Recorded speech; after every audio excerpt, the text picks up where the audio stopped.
ఇక్కడ చిన్న ఒక విండో చూస్తున్నారు కదా, ఈ విండో నుంచి ఎంబ్రియాలజీ ల్యాబ్ కి ఇవ్వడం సో అండలు అంత ఈజీ కనిపిస్తాయా? స్కాన్ లో చూస్తున్నారా, ఆ స్కాన్ మెషిన్ చూడండి.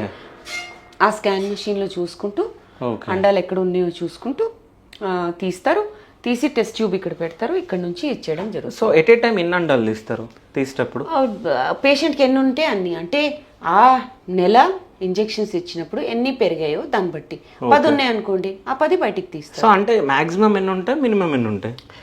అలా ఉండదు, ఏజ్ బట్టి ఉంటుంది. ఒక 20 ఏళ్ళ అమ్మాయికి చాలా ఎక్కువ ఉండొచ్చు, 20 కాదండి 23, 25 ఉన్నప్పుడు చాలా ఎక్కువ ఉండొచ్చు, 10, 20 ఉండొచ్చు.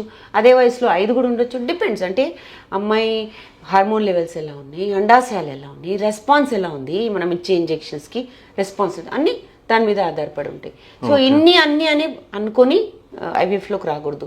నా బాడీ, నా శరీరం ఎలా రెస్పాన్స్ ఇస్తుంది, నా హార్మోన్ లెవెల్స్ ఎలా ఉన్నాయి, అవి చూసుకుంటూ మనం చెప్పగలము, స్కాన్ చేసుకొని చెప్తాము. సో ఇక్కడ మొత్తం అండాలు తీసే ప్రాసెస్ మొత్తం ఇక్కడ జరుగుతుంది. ఇక్కడ నుంచి సో ఇందులో టెస్ట్ ట్యూబ్ లో ఇక్కడ నుంచి మేము తీసుకుంటాం, అటు నుంచి అటు తీసుకెళ్తాను మిమ్మల్ని, కానీ ఫ్లో ఇటు మళ్ళీ ఇటు బ్యాక్ వెళ్తేనే మీకు అర్థమవుతుంది.